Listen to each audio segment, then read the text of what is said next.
네, 평안하셨습니까? 안녕하세요. 네, 오늘 함께 말씀 요한계시록 20장 한번 보시겠습니다. 요한계시록 성경 제일 뒤쪽 요한계시록 20장입니다.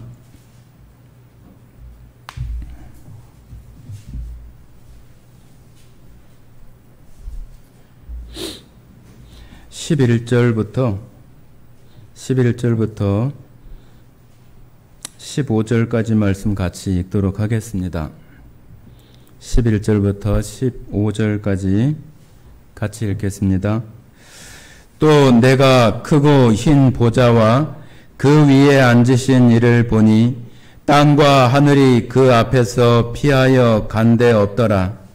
또 내가 보니 죽은 자들이 큰 자나 작은 자나 그 보좌 앞에 서 있는데 책들이 펴 있고 또 다른 책이 펴졌으니 곧 생명책이라. 죽은 자들이 자기 행위를 따라 책들에 기록된 대로 심판을 받으니 바다가 그 가운데서 죽은 자들을 내주고 또 사망과 음부도 그 가운데서 죽은 자들을 내주매 각 사람이 자기의 행위대로 심판을 받고 사망과 음부도 불못에 던져지니 이것은 둘째 사망 곧 불못이라. 누구든지 생명책에 기록되지 못한 자는 불못에 던져지더라. 21장 3절부터 7절까지도 같이 한번 읽어보겠습니다. 21장 한 장 넘기셔서 3절부터 7절까지 같이 읽겠습니다.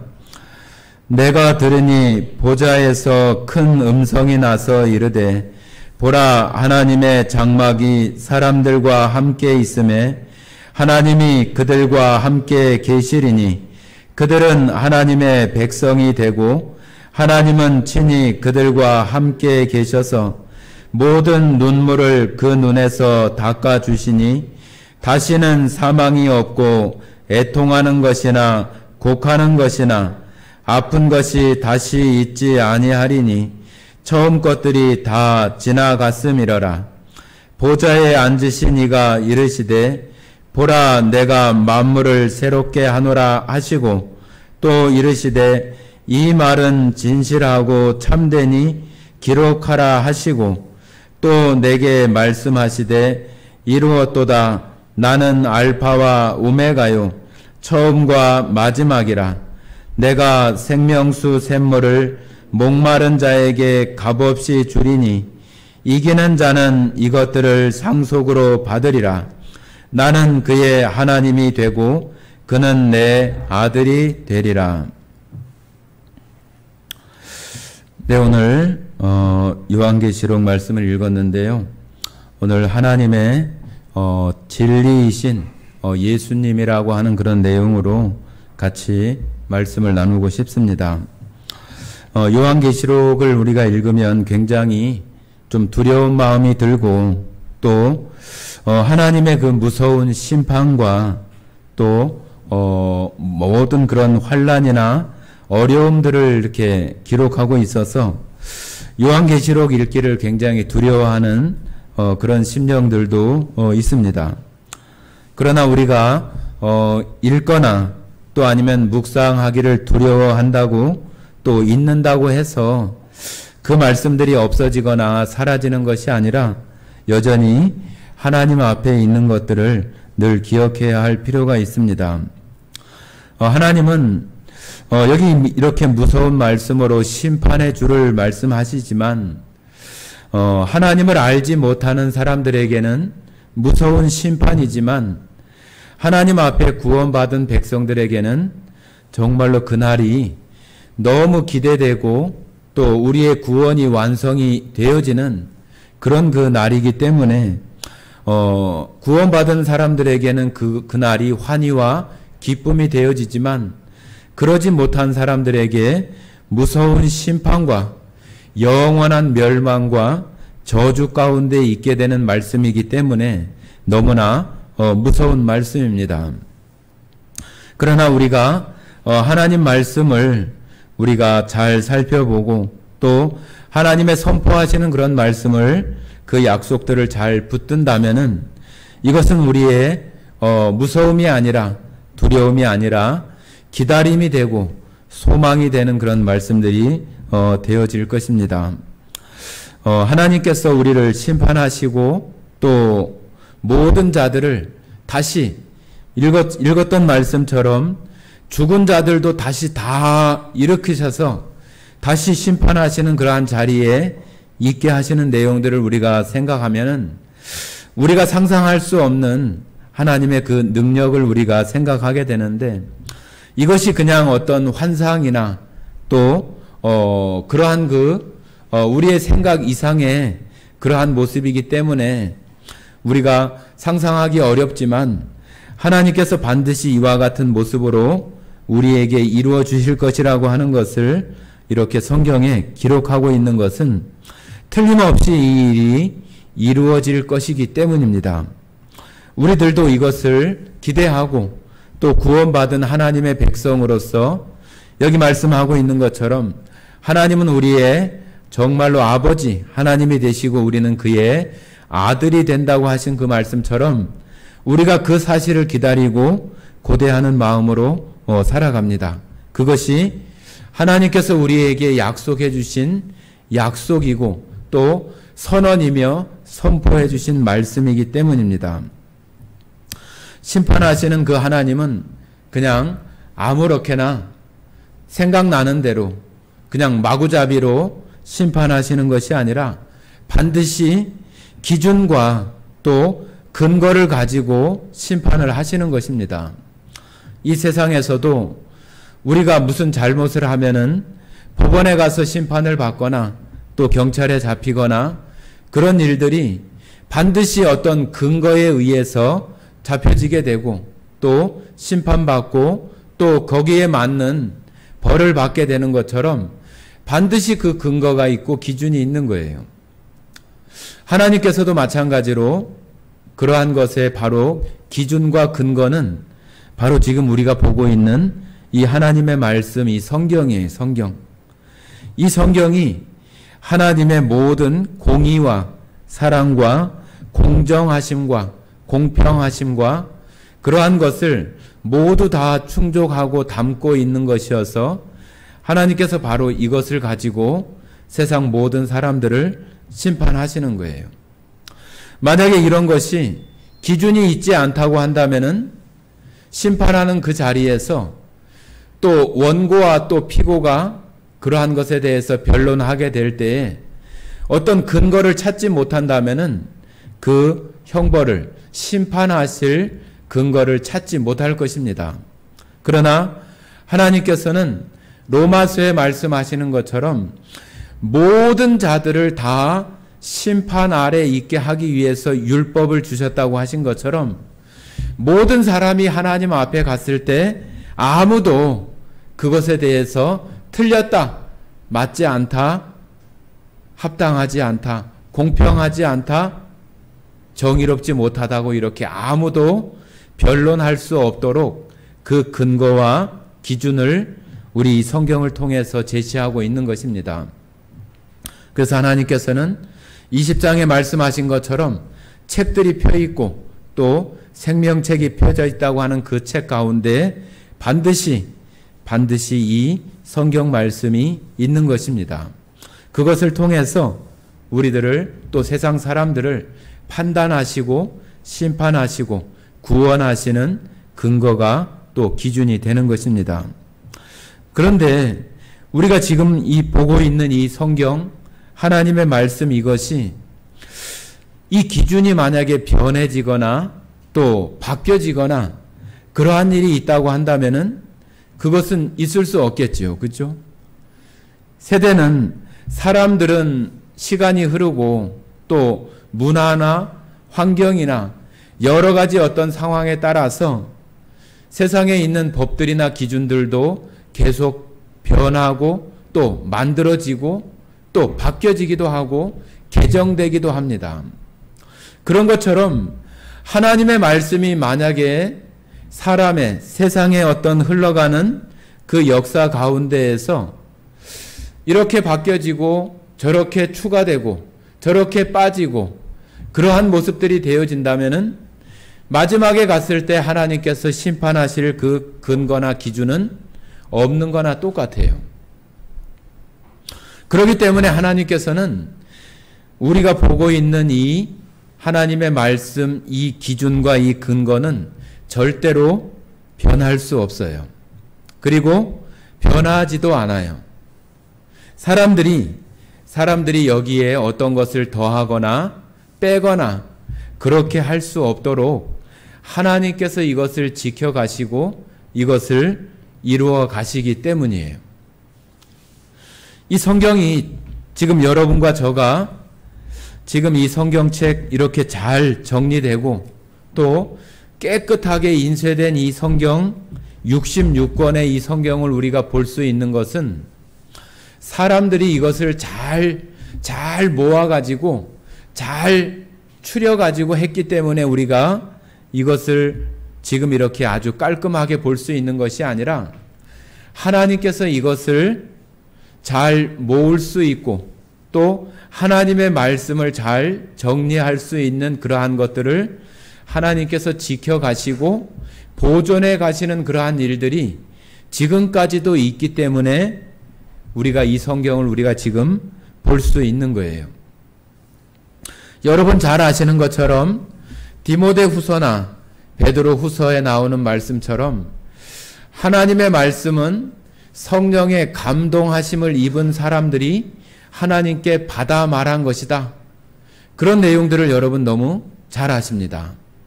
그러나 지금 우리가 이 성경이 이렇게 아주 깨끗하게 아주 완벽하게 잘 정리되어진 이런 것은 그냥 그러한 것만 가지고 되어지지 않아요. 예수님께서 십자가에 못 박히신 이후에 이 성경이 많이 변질되어지고 또 오염되어질 수 있는 그러한 일들이 굉장히 많이 있었기 때문에 이 성경을 하나님의 말씀만을 골라서 이렇게 정경으로 기준으로 삼을 수 있는 것들을 할 수 있는 일들이 필요했었어요.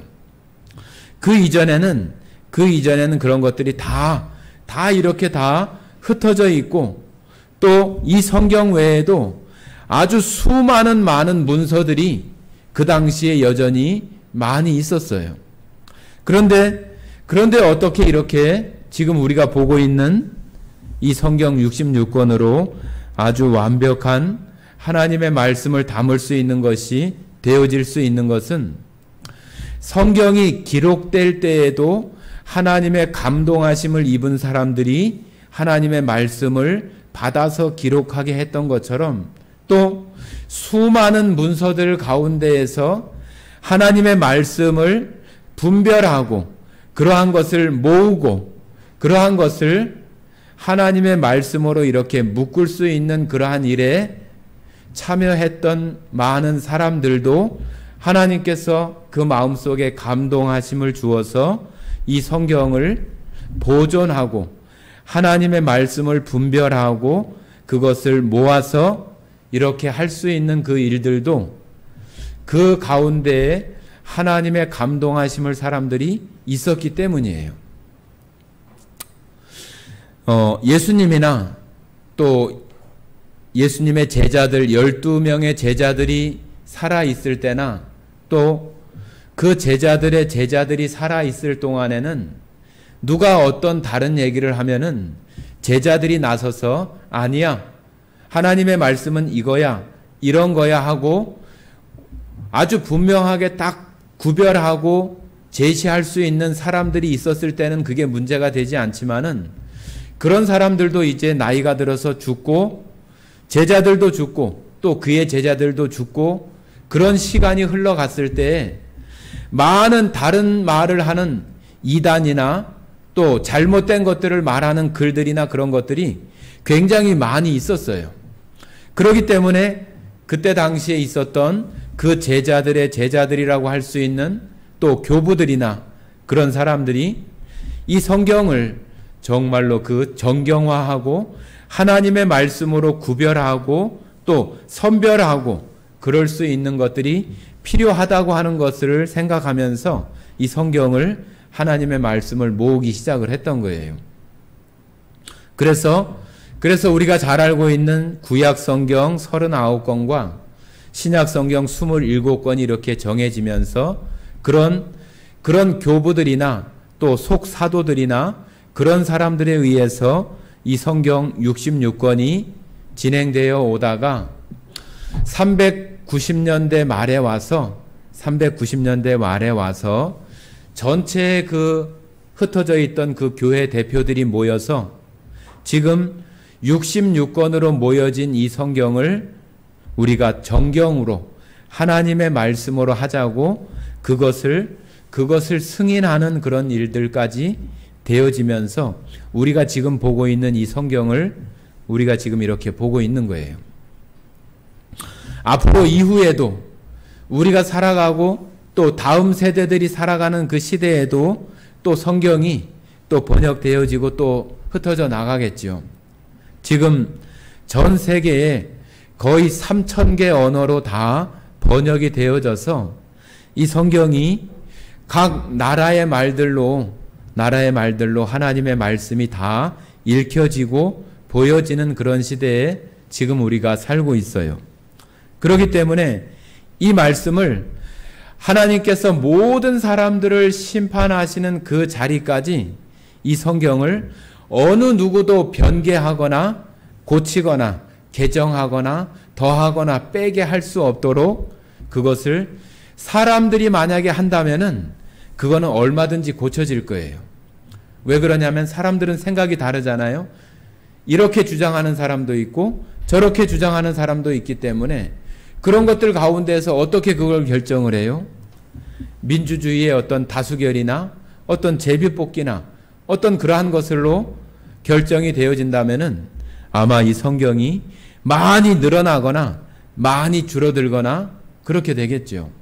그러나 지금까지 하나님께서 보존해 오신 것처럼 하나님의 그 심판이 이루어지는 그때까지도 어느 누구도 이것을 변개하지 못하도록 하나님께서 그것을 이루어 가실 거예요.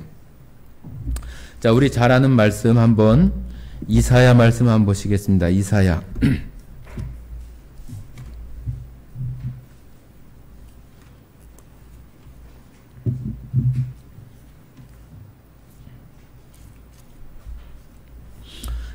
34장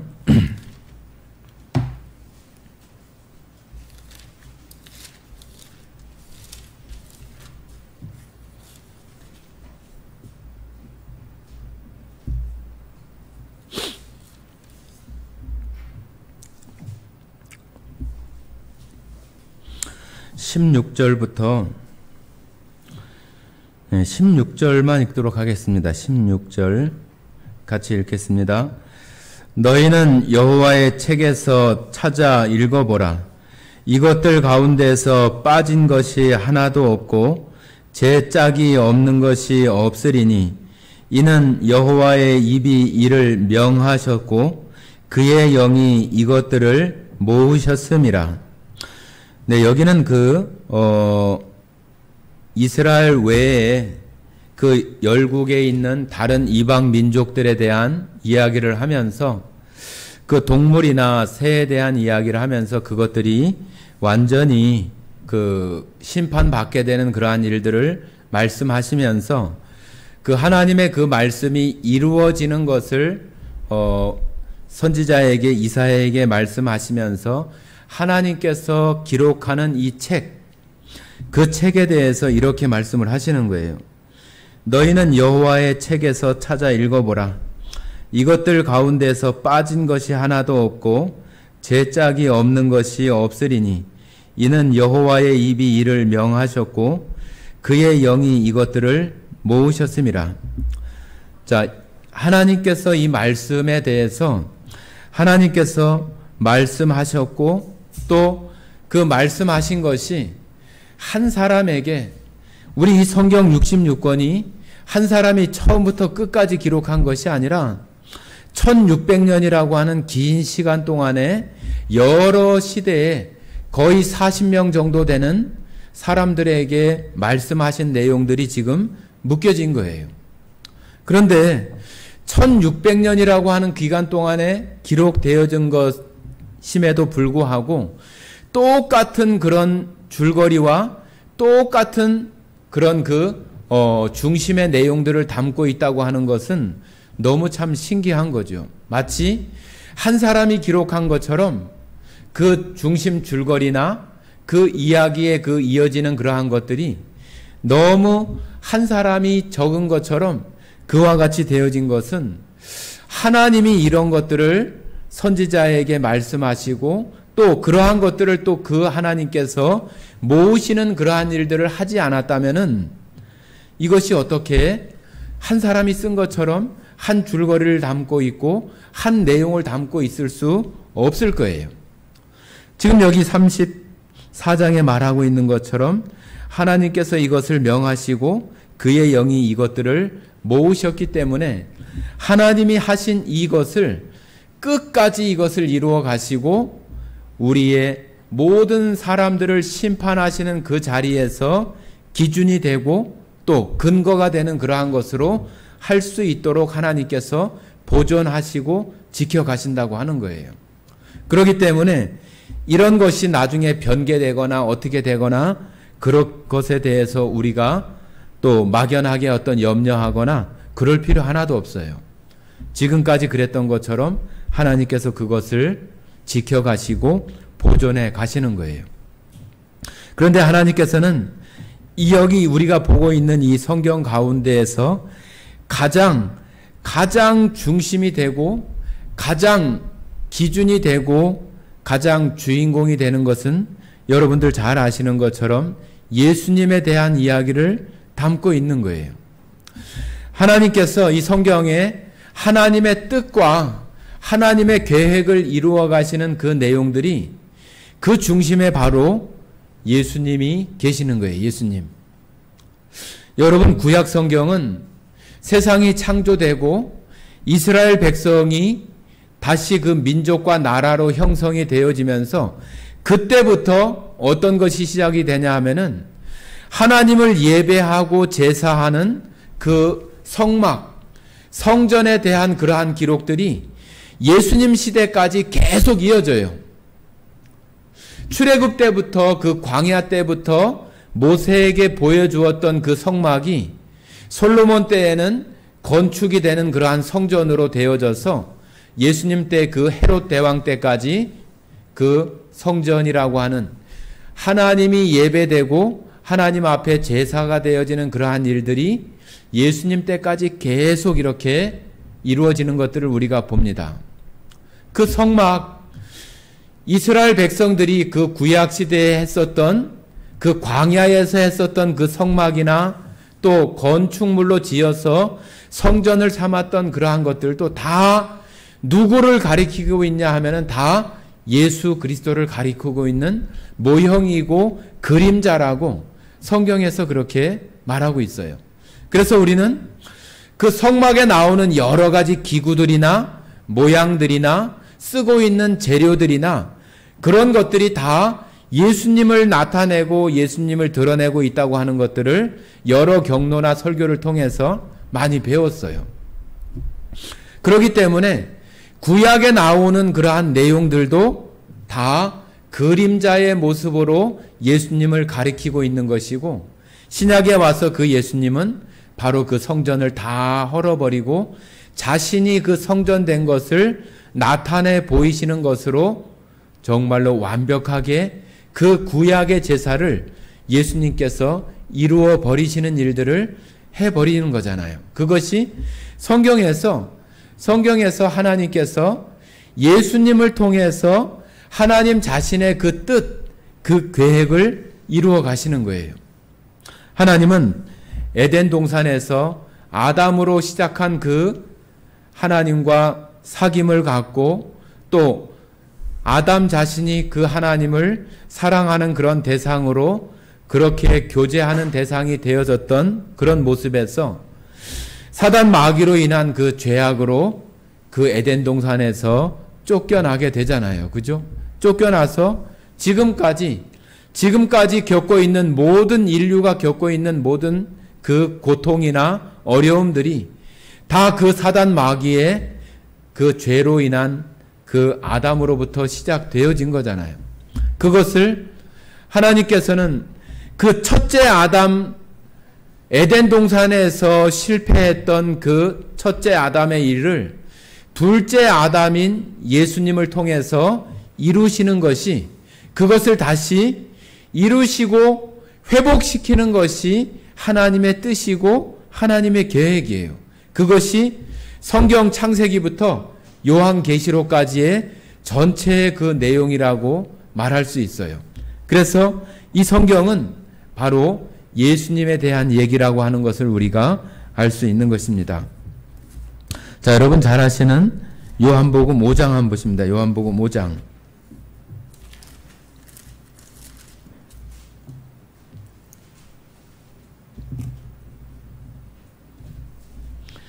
요한복음 5장 39절입니다. 5장 39절. 5장 39절 같이 읽겠습니다. 5장 39절. 너희가 성경에서 영생을 얻는 줄 생각하고 성경을 연구하거니와 이 성경이 곧 내게 대하여 증언하는 것이니라. 자, 여기서 말하는 성경은 구약 성경을 말하는 거예요. 구약 성경. 구약 성경이 이스라엘 백성들, 이스라엘 민족들이 계속 그 성경을 연구하고 그들이 고대하는 메시아 그리스도를 기다리면서 영생에 대한 것들을 연구하고 기다리는 그런 그 말씀이 바로 성경인데, 여기 지금 성경에서 영생을 얻을 줄 알고 상고하고 연구한다고 했던 것은 바로 구약 성경이에요. 그런데 예수님은 그것이 그 구약 성경이 바로 나에 대해서, 자기 자신에 대해서 이야기하고 말하고 있는 것이라고 예수님 자신이 말하고 있는 거예요. 신약 성경은 뭐 말할 것도 없이 예수님께서 이 땅에 오셔서 십자가에 돌아가시고 부활 승천하시고 또 그 후에 그 제자들과 사도 바울이 기록한 내용들로 담고 있는 것이기 때문에 예수님에 관한 내용이라고 하는 것에 뭐 다른 어떤 우리의 어떤 다른 생각이나 이견이 있을 수 없어요. 그러니까 구약 성경을 예수님에 대한 이야기라고 예수님 자신이 말하고 있는 것처럼 구약 성경에 예수님에 대한 그 직접적인 말은 하나도 이렇게 나오지 않지만은 다 모든 것들이 그 예수님을 가리키고 있고 예수님을 지시하고 있다고 하는 것을 우리가 알 수 있는 것입니다. 자, 우리 히브리서 한번 보십니다. 히브리서.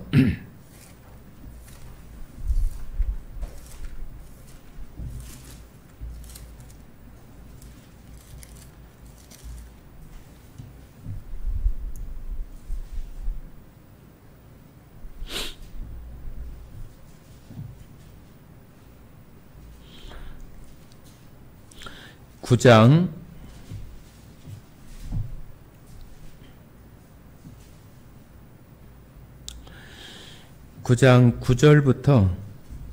9절부터 12절까지 한번 읽어보겠습니다. 9절부터 12절까지 같이 읽겠습니다. 이 장막은 현재까지의 비유니 이에 따라 드리는 예물과 제사는 섬기는 자를 그 양심상 온전하게 할 수 없나니 이런 것은 먹고 마시는 것과 여러 가지 씻는 것과 함께 육체의 예법일 뿐이며 개혁할 때까지 맡겨둔 것이니라.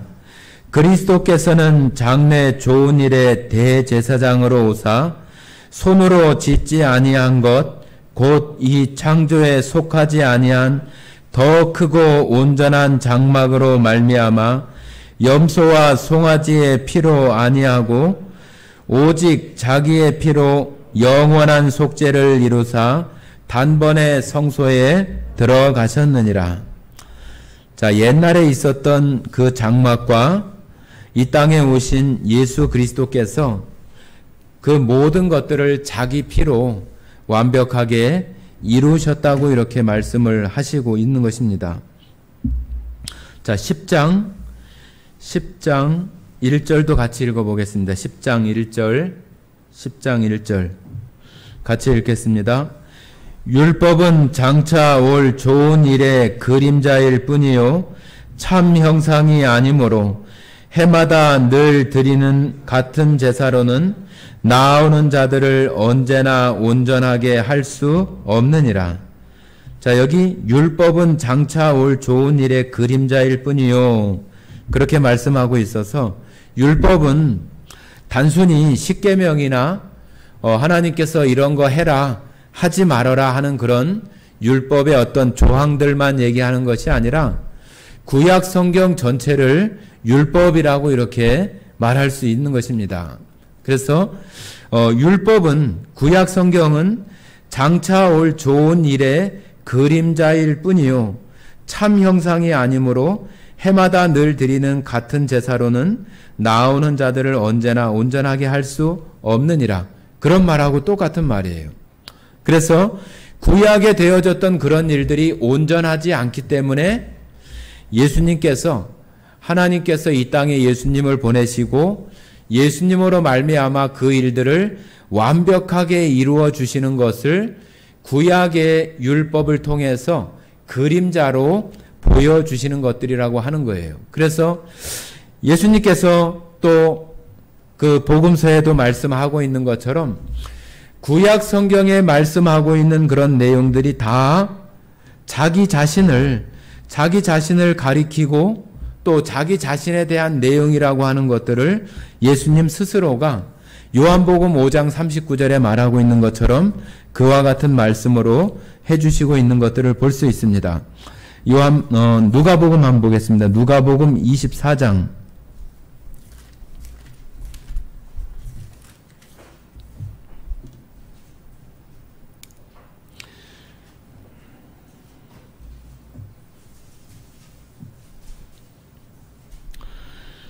24장 44절입니다. 44절. 예수님께서 부활하신 이후에 말씀하신 그러한 내용이죠. 같이 한번 44절 읽어보겠습니다. 또 이르시되 내가 너희와 함께 있을 때에 너희에게 말한 바 곧 모세의 율법과 선지자의 글과 시편에 나를 가리켜 기록된 모든 것이 이루어져야 하리라 한 말이 이것이라 하시고. 자, 예수님께서 제자들에게 부활하신 그런 후에 제자들에게 말씀하시는 내용이 구약 성경, 그러니까 모세의 율법과 선지자의 글, 이것은 바로 구약 성경을 말하는 거예요. 모세의 율법과 선지자의 글, 그리고 시편에 나를 가리켜 기록된 모든 것이 이루어져야 하리라 한 말이 이것이니라. 예수님께서 십자가에 죽으시고 3일 만에 다시 부활하셔서 이루시는 그 일이 바로 결국은 구약 성경의 많은 선지자들을 통해서 기록하게 하고 했었던 그 일이 바로 이것이다. 내가 이룬 그 일이 바로 구약 성경에서 많은 선지자들을 통해서 보여주고 알게 했었던 그 그림자가 바로 이 일, 십자가의 일, 죽으심과 그 부활로 이루어질 일들에 대해서 말한 것이라고 말하는 거예요. 자, 27절도 한번 보겠습니다. 27절.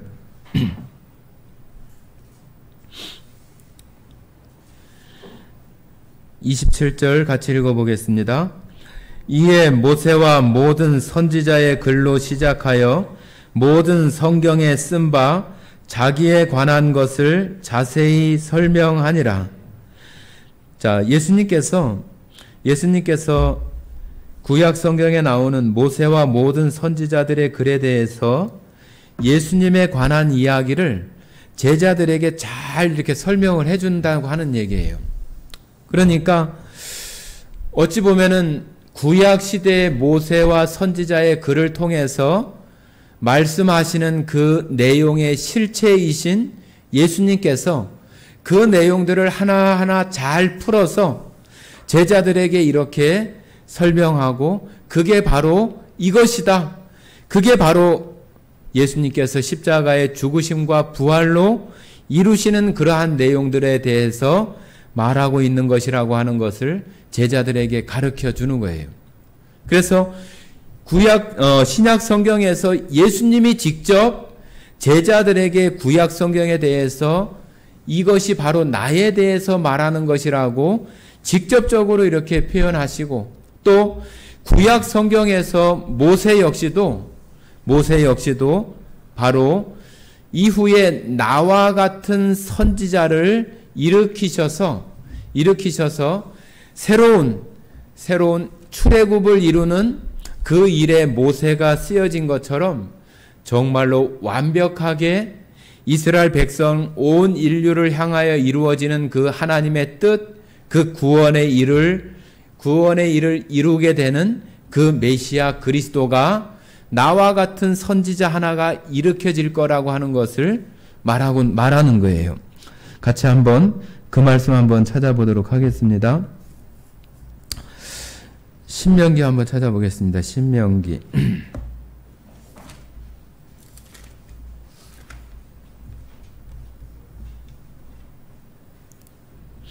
신명기 18장입니다. 18장.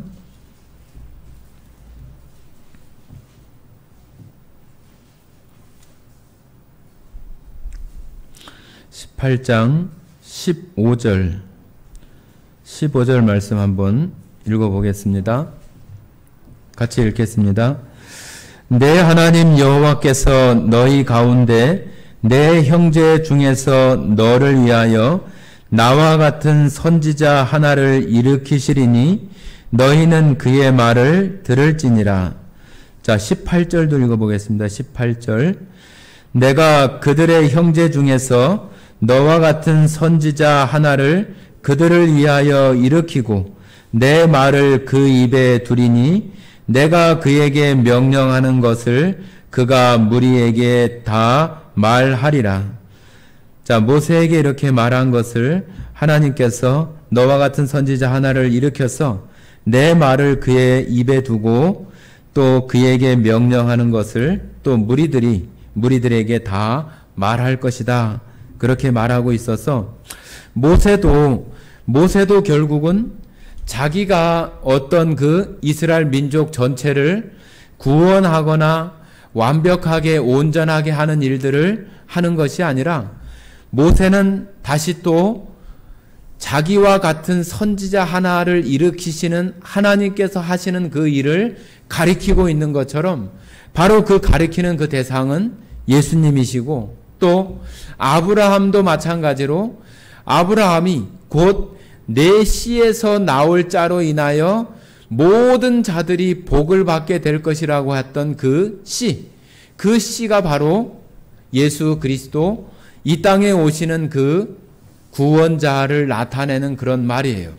그래서 모세도 그렇고 아브라함도 그렇고 구약 시대를 대표하는 그런 인물들이 다 가리키고 있는 것이 다 예수님에 대한 것을 가리키고 있는 것이고, 그렇기 때문에 이 성경 전체가 바로 예수님에 대한 이야기를 하고 있는 것이고, 예수님이 창세기에서부터 요한계시록 끝부분까지 하나님께서 이루고자 하는 그 뜻과 계획 속에 가장 중심에 계시는 분이 바로 예수님이라고 말할 수 있는 것입니다. 그래서 우리가 지금 이 땅에 살아가면서 이 성경 말씀이 우리들에게 정말로 단순한 어떤 글이 아니라 이 말씀 자체가 하나님의 영이고 생명이라고 이렇게 요한복음에 말씀하고 있기 때문에 이 말씀을 통해서 우리도 여전히 구원받을 때 이 말씀으로 우리 가운데 생명을 얻는 것처럼 우리가 살아가면서도 우리 안에 생명 또 힘과 능력을 얻을 수 있는 것은 영이신 이 말씀을 통해서 우리 가운데 이루어져야 돼요. 그런데 이 말씀들이 우리들에게 깨달아지는 말씀도 있고 또 어려운 말씀도 있고 또 난해한 말씀들도 많이 있어요. 그러나 난해하고 또 깨달아지지 못하는 그런 말씀들이라 할지라도 하나님께서 우리에게 말씀해 주시는 그런 선언적이고 선포적인 그런 말씀들을 우리가 그것을 마음에 받아들일 필요가 있는 거예요. 내 마음에 믿어지거나 와닿지 않는다고 해도 이 말씀은 틀림없는 하나님께서 지금까지 보존하시고 하나님께서 그 심판하실 그 자리까지 보존해 가실 그 진리의 그 말씀이기 때문에 우리가 이 말씀을 내 마음에 믿어지거나 와닿지 않아도 하나님의 약속의 말씀이고 하나님께서 선언하시고 선포하신 말씀이기 때문에 우리가 그와 같이 그것을 우리가 그 말씀을 그대로 그냥 우리 마음에 하나님께서 이렇게 말씀하셨구나. 하나님께서 이렇게 약속하셨구나. 하나님께서 이렇게 선포하셨구나 하는 것을 우리는 그렇게 받아야 되는 거예요. 여러분 이제 7월 12일부터인가요? 새로 교통법규가 많이 바뀐대요.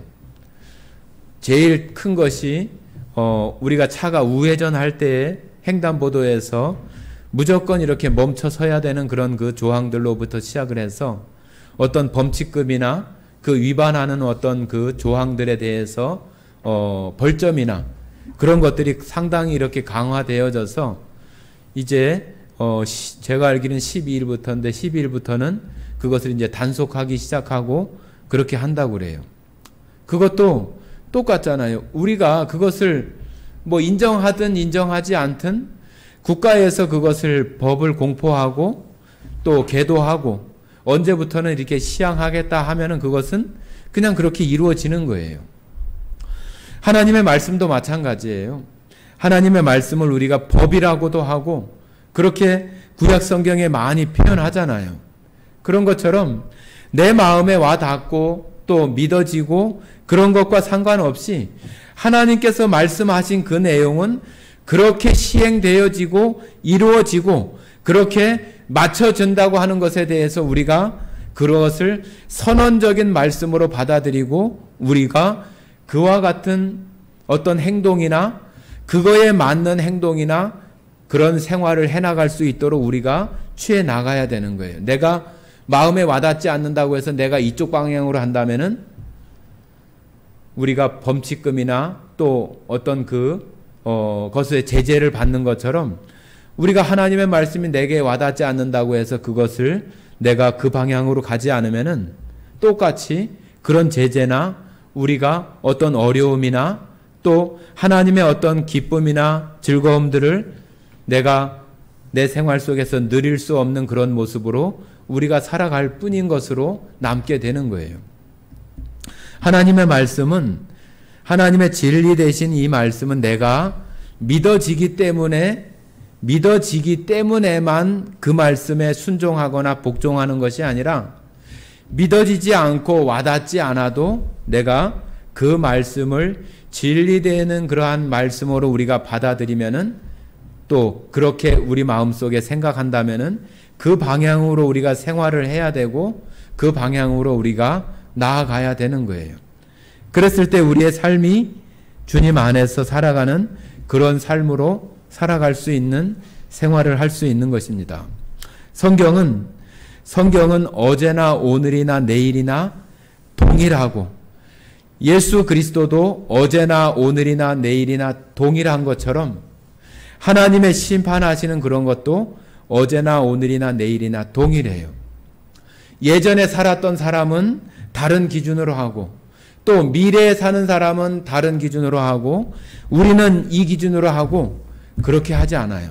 똑같이 하나님께서 보존해 오시는 이 진리 되시는 말씀으로 과거에 살았던 사람이나 미래에 살아갈 그런 사람들에게도 똑같이 이 말씀으로 하나님께서는 기준을 삼으시고 근거를 삼으시고 그 일을 이루어 가실 것입니다. 예수 그리스도께서는 벌써 십자가의 그 일들을 다 완성하시고 이제 하나님 우편에서 우리를 위하여 중보하시고 간구하고 계시는 그런 중보자로 지금 계시고, 지금 이 땅에는 예수 그리스도 또 하나님으로부터 보낸 그 성령, 그 성령이 이제 우리들 마음속에 하나님을 주로 또 구원의 주님으로 예수님을 받아들이는 그런 사람들에게 성령으로 우리들 안에 함께해서 우리들로 하여금 이 땅 가운데 살아가면서 그 날을 기다리고 소망하면서 살게 하시는 거잖아요. 자, 우리 골로새서 한번 보시겠습니다. 골로새서 1장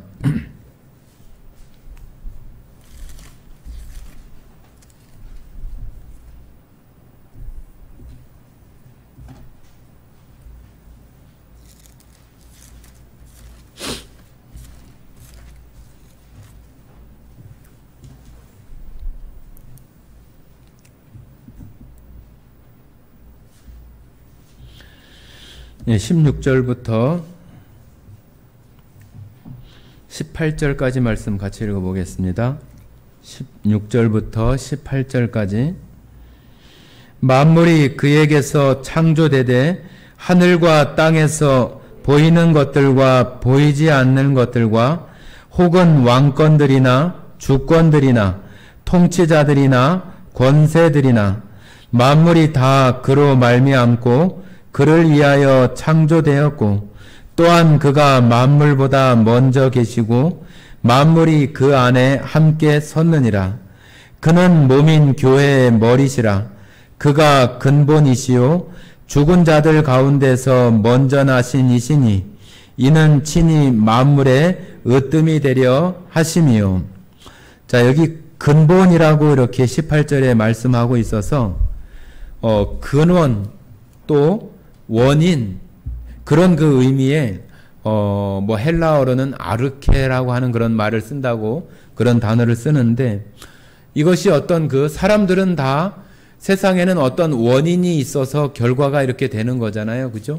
그런 것처럼 이 예수님은 이 세상의 어떤 피조물과 같지 않게 원인 그 자체이시고 근본 자체이시다고 이렇게 말씀을 하셔서, 이 예수 그리스도가 바로 하나님께서 이 성경을 통해서 자신의 뜻을 또 계획을 이루시는 그 주체가 되어져서 그 일들을 할 수 있는 그 구원자로 예수님을 삼으셔서 우리에게 이루어 주신다고 하는 그런 말씀이고요.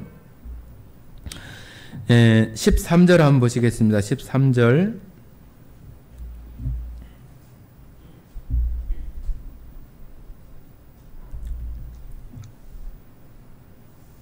13절 같이 읽어볼게요.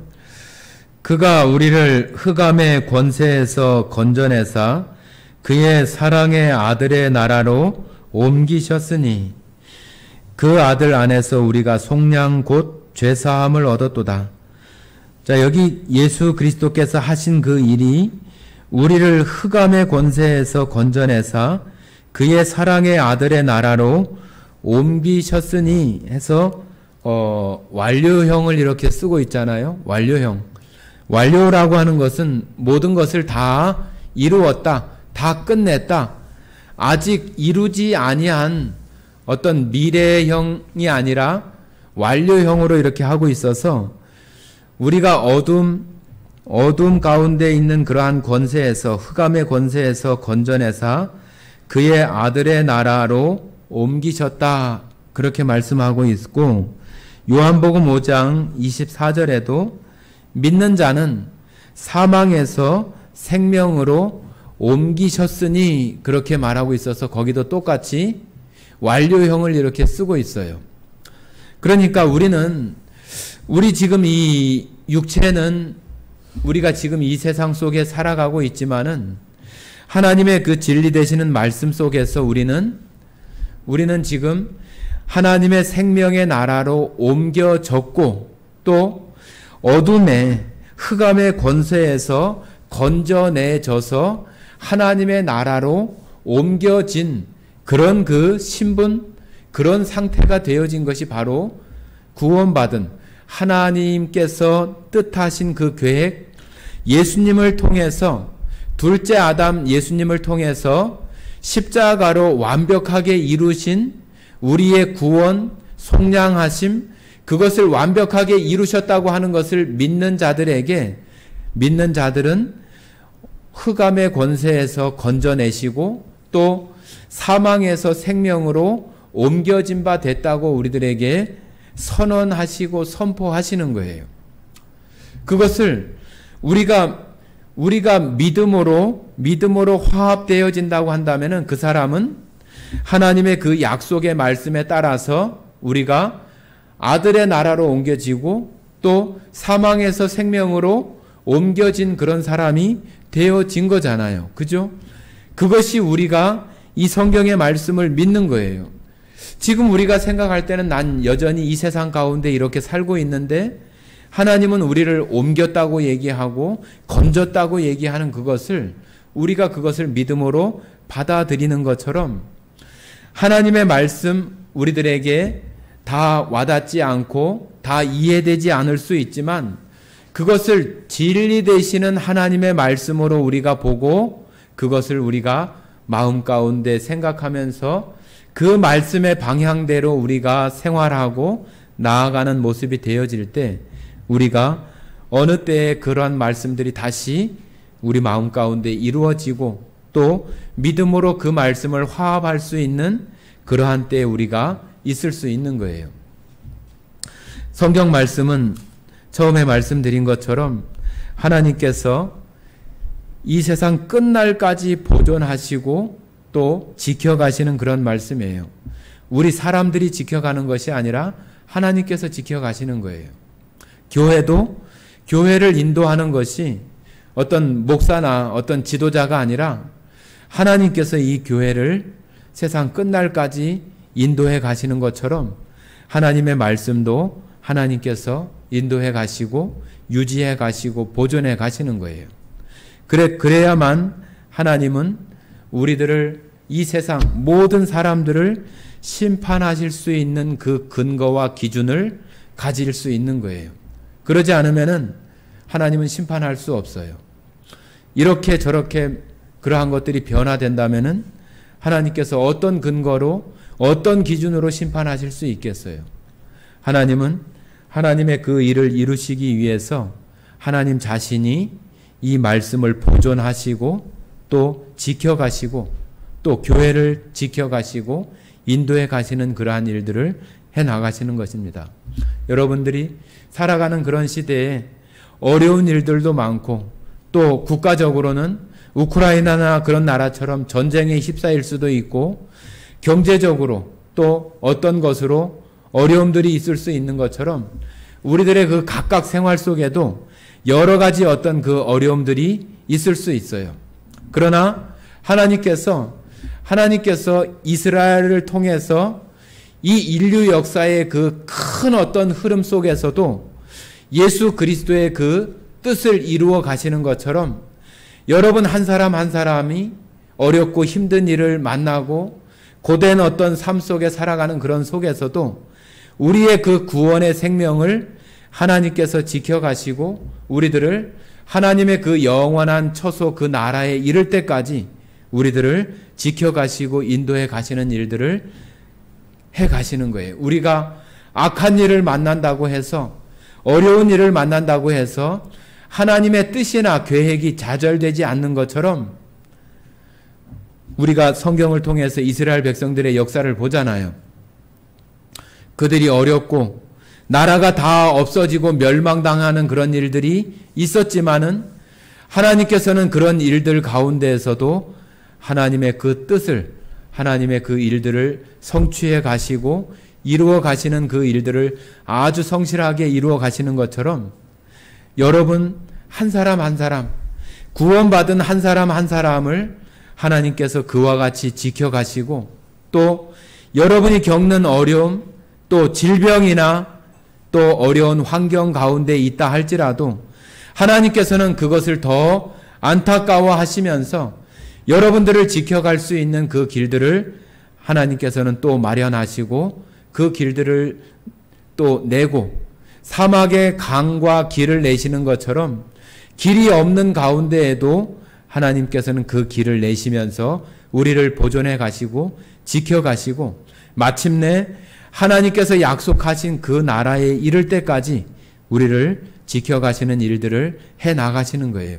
그러니까 우리가 어렵고 우리가 믿음이 약하고 여릴 때에도 우리가 안전할 수 있는 것은 하나님께서 우리에게 선포해 주신 그 말씀이 진리이고 영원히 변치 않는 그러한 말씀으로 하나님께서 보존하시고 지켜가시기 때문에 우리가 안전하고 또 안심할 수 있고 소망을 가질 수 있는 것은 하나님이 변하지 않고 하나님의 약속의 말씀이 절대로 변하지 않도록 그 하나님께서 지켜가신다고 하는 것이 분명하기 때문에 우리가 안심하고 또 우리가 그 소망의 나라를 우리가 힘들고 어렵지만 정말로 어둠 가운데 있는 것 같은 그런 속에서도 그 나라를 바라볼 수 있는 것은 하나님의 약속이 있기 때문이에요.